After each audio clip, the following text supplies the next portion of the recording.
Hello friends, welcome to अभी speak English. चलिए आज हम लोग क्या सीखेंगे। प्रोनाउन पार्ट्स ऑफ स्पीच चल रहा था तो आज हम लोग सीखेंगे पार्ट प्रोनाउंस। ठीक है, प्रोनाउन क्या होता है। देखिए प्रोनाउन के वैसे तो 8 प्रकार होता है, यानी कि 8 रूप का प्रोनाउन होता है, लेकिन स्पोकन के लिए 4 काफ़ी है। लगभग 4 सीख जाएंगे तो स्पोकन आप लोग का स्पोकन में कोई दिक्कत नहीं होगा। चलिए शुरू करते हैं। सबसे पहले हम लोग जानेंगे प्रोनाउन होता क्या है। यानी कि जो शब्द नाउन के बदले में आए, यूज हो, उसको प्रोनाउन कहते हैं। जैसे राम, श्याम, ये सब क्या है? ये नाउन है।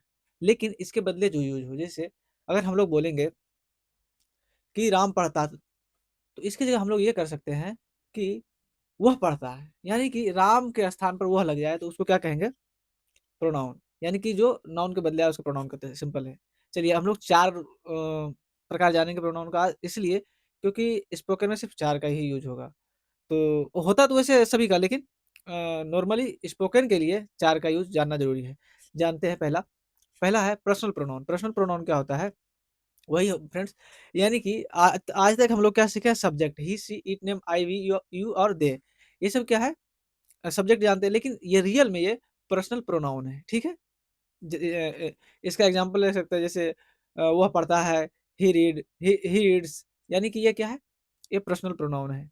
ठीक है, समझ गए? दूसरा प्रोनाउन है रिफ्लेक्सिव प्रोनाउन। रिफ्लेक्सिव प्रोनाउन किसको कहते हैं? यानी कि जो शब्द ऐसा है ना, कि जो शब्द खुद करता हो और खुद कर्म हो, यानी कि सब्जेक्ट और ऑब्जेक्ट खुद हो। एग्जाम्पल देखिए और समझिए।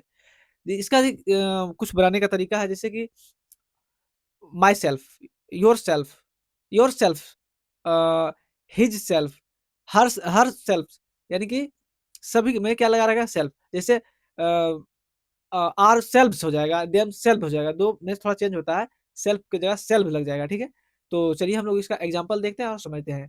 क्या? इससे हम लोग बोलेंगे मैंने खुद को चोट पहुंचाई, तो इसको बोलेंगे I hurt myself, I hurt myself, यानी कि मैंने खुद को चोट पहुंचाई, इस तरह से।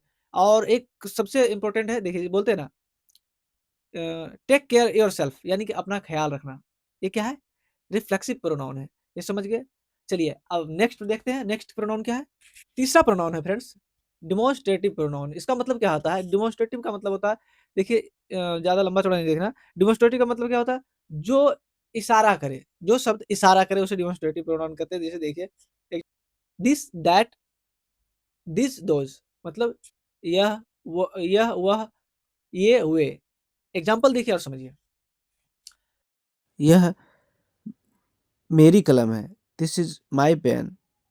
दूसरा बोलेंगे "यह मेरी किताब है, तो that is my book.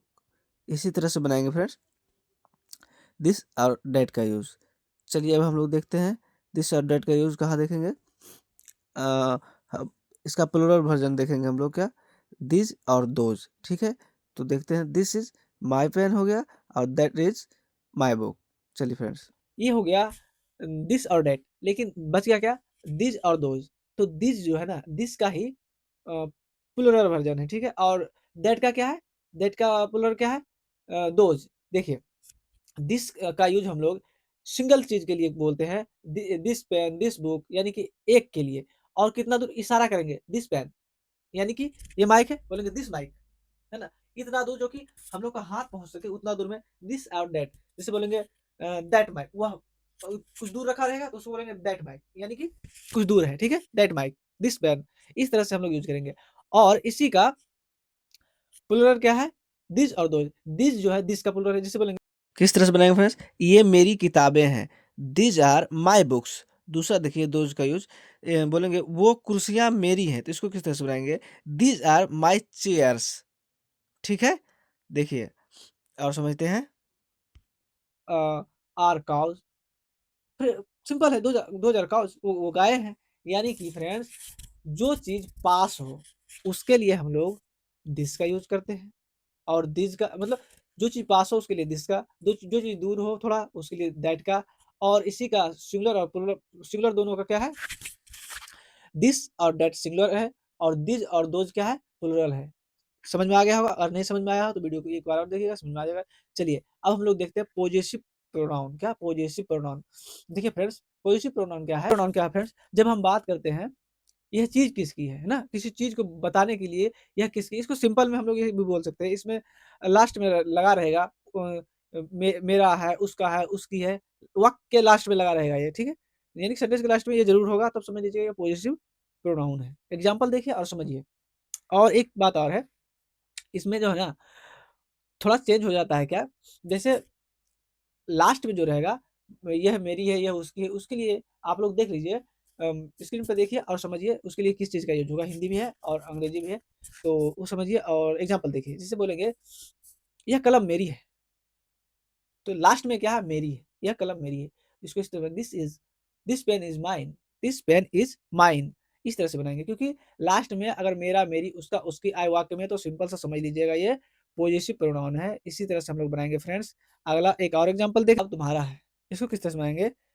That book is yours, that book is yours, यानी कि लास्ट में क्या है? तुम्हारा है। यानी तो ये क्या है? पॉज़ेसिव प्रोनाउन है। ये था प्रोनाउन। प्रोनाउन का 4 यूज़ हम लोग इसलिए समझे हैं फ्रेंड्स, क्योंकि ये स्पोकन में बहुत इम्पोर्टेंट है। ताकि आठों हम लोग नहीं सीखेंगे, आठों अगर सीखना है तो कमेंट करके बताइए, वो भी हम जो 4 बचा वो भी बता देंगे, लेकिन स्पोकन के लिए यही ज़रूरी था, इसलिए बताएँ। चलिए फ्रेंड्स, मिलते हैं अगले वीडियो में। वीडियो को लाइक करें, चैनल को सब्सक्राइब करें फ्रेंड्स, और अगले वीडियो में मिलते हैं। थोड़ा-सा तबीयत डाउन है। चलिए फ्रेंड्स, थैंक यू।